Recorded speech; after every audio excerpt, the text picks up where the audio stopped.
Stop counting the days lost in the rhythm. Welcome back to our channel, where we bring you the latest updates from around the globe. Today, we're focusing on the UK, where the Democratic Unionist Party, DUP, has announced its support for the Brexit deal, potentially marking the end of the Brexit saga in Northern Ireland.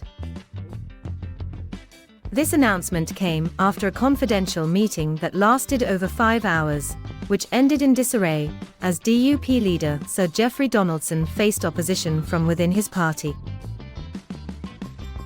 Despite this development, the Irish Sea border, a customs barrier created by Brexit, is here to stay. This means Northern Ireland will continue to adhere to numerous EU regulations and remain under the jurisdiction of the European Court of Justice. While this reduces checks on British goods entering Northern Ireland, border controls still exist, effectively making Northern Ireland part of the single market, much like the Republic of Ireland. This situation has sparked debates over Irish reunification, especially since Northern Ireland voted to remain in the EU in 2016.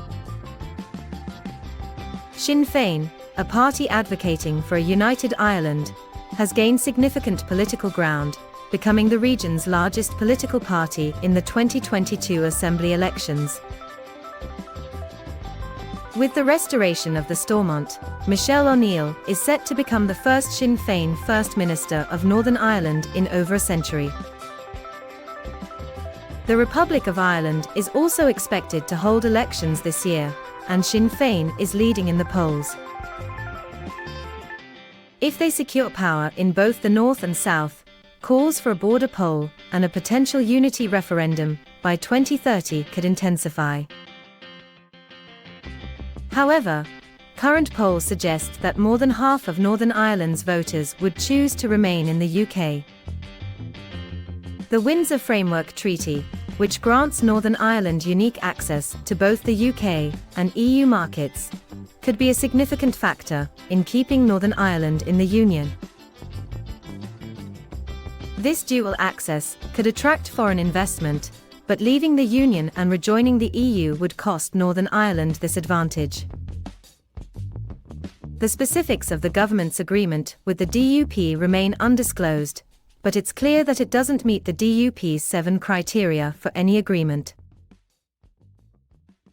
The deal includes £3.3 billion for Stormont, a patriotic rebranding of the border, and legislation guaranteeing Northern Ireland's place in the UK. In other news, the UK is slowly being drawn back into the EU's orbit due to factors like the war in Ukraine, the cost of living crisis, and the influence of the single market. A future Labour government has pledged to strike a veterinary deal with the EU, which could further diminish the border, but would require closer alignment with Brussels regulations. As we reported last week, the government has assured the DUP that it will review all new UK laws to prevent additional trade barriers in the Irish Sea.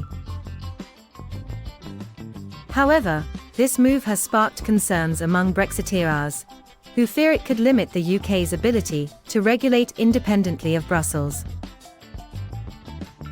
For the DUP, this is a bittersweet victory, as they prioritise the spirit of the Union over the spirit of Brexit. Stay tuned for more updates on this developing story.